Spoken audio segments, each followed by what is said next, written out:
Bien-aimés frères et sœurs, vous connaîtrez la vérité et la vérité vous affranchira. Ça, c'est pas moi qui le dis, c'est la Bible qui le dit.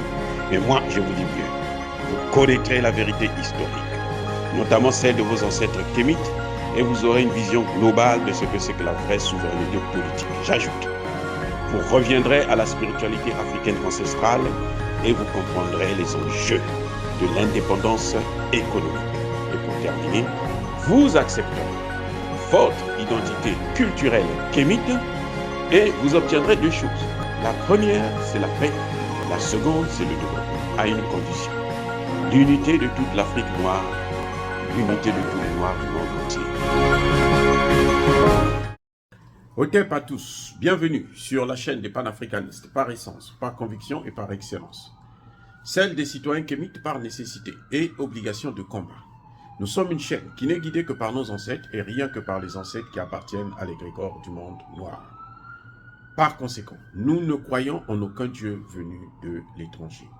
Toutefois, cette vidéo n'est aucunement destinée à inciter à la haine ou à la violence, car nous menons un combat qui est d'abord et avant tout spirituel, intellectuel et démocratique. Ensuite, il est politique, géopolitique et géostratégique. Contre l'impérialisme, le colonialisme, le néocolonialisme et l'endocoloniat, qui sont tous qualifiés de crimes contre l'humanité. Nous menons ce combat sur la base du principe fondamental que nous avons hérité de nos ancêtres kémites, qui est celui de la Mahat, c'est-à-dire solidarité, vérité et justice. Vous êtes donc en droit de connaître la vérité et nous avons l'obligation de vous dire la vérité, rien que la vérité, afin que justice soit rendue au continent africain. Et ça, c'est notre modeste contribution dans cette noble lutte en faveur de la souveraineté, la dignité, la solidarité et l'unité africaine. C'est exactement ça que nous appelons le panafricanisme. Bien-aimés frères et sœurs,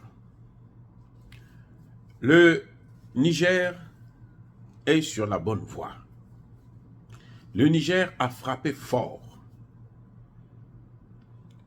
Les radios RFI et France 24, comme vous le connaissez, vous le savez très bien, mieux que moi d'ailleurs, que ce sont des chaînes de propagande, de mensonges, et qui sont destinées à manipuler nos populations.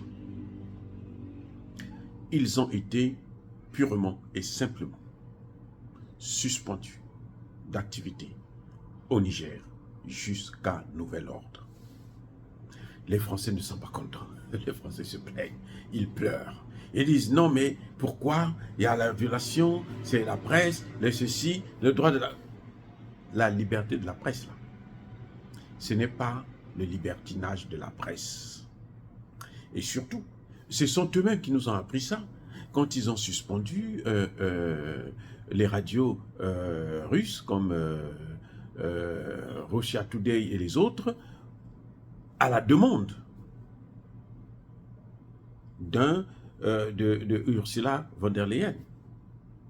Donc ça, ils ne pouvaient plus se plaindre puisque c'est ce qui se fait.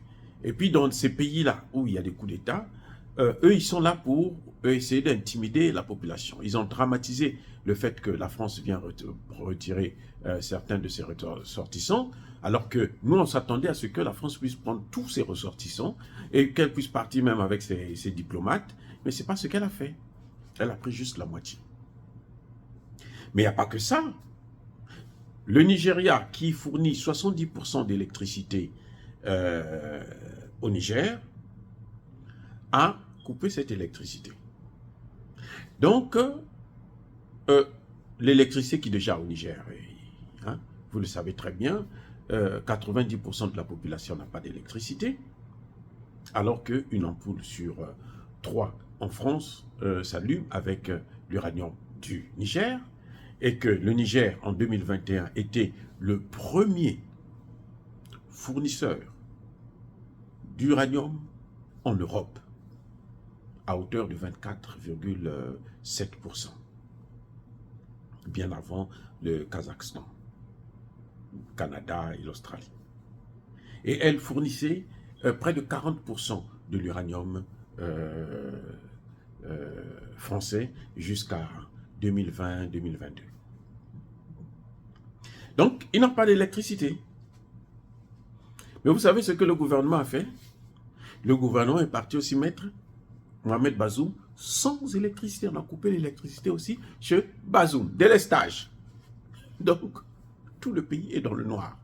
Très bien. Comme ça, Bazoum aussi reste dans le noir, puisqu'ils sont en train de faire ça pour lui. Eh bien, lui aussi, on va le mettre dans le noir.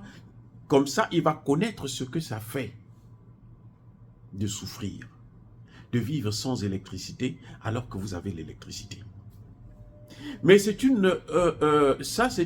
aussi une bonne leçon pour le nouveau gouvernement. C'est un avertissement et c'est un indice qui montre que le problème d'électricité là doit être une priorité.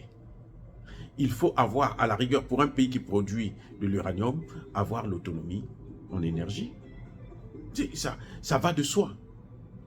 Donc, puisque les Occidentaux ont eu 60 ans, 63 ans environ, pour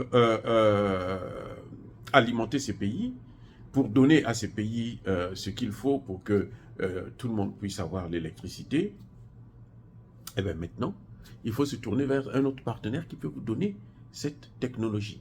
La Russie a promis ça pour l'Éthiopie, pour le Congo-Brazzaville, pour le Mali. Donc, le Niger est en droit, surtout que le Niger produit l'uranium. Et d'ailleurs, on peut même utiliser l'énergie thermo... comment on appelle ça? L'énergie qu'on puise depuis la Terre, là. Donc, je crois que c'est une bonne chose, parce que le Niger ne peut pas continuer à dépendre du Nigeria. Surtout que c'est un pays qui est lèche-cul des Occidentaux. Je pense que maintenant, ça va être une priorité de régler le problème de l'électricité. Et comme ils ont l'uranium, il faut maintenant transformer et commencer à enrichir pour ne serait-ce que l'électricité civile. Voilà ce qu'on tire, ce qu'on doit tirer comme leçon de tout ça. Mais ça a été une très très bonne chose de couper l'électricité aussi chez Bazoum. Et vous savez, comme toujours, ce sont les Français qui se plaignent. Ils disent Bazoum est victime. Bazoum n'a pas d'électricité. Ils se plaignent pour Bazoum. Ils se plaignent, non, eux, ils ne se plaignent pas pour la population qui n'a pas d'électricité, mais ils se plaignent pour Bazoum qui n'a pas d'électricité. Eh bien, ce Bazoum-là va vivre comme le reste de la population. Dire cela, c'est inciter à la haine ou à la violence. Non, il y a ma colère, il y a ma lème. Encore une fois de plus, bien-aimés frères et sœurs, soyez bénis, abondamment bénis par le Dieu des Kémites et par nos ancêtres angélisés. Mais que tous ceux qui persécutent le continent africain, tous ceux qui le pillent et le déstabilisent, qu'ils soient noirs, blancs, chinois, arabes, indiens ou qui qu'ils soient maudits, punis, foudroyés, neutralisés, effacés, écrasés par ce Dieu des Kémites et par nos ancêtres angélisés. Vive l'Afrique éternelle. J'ai dit et j'assume.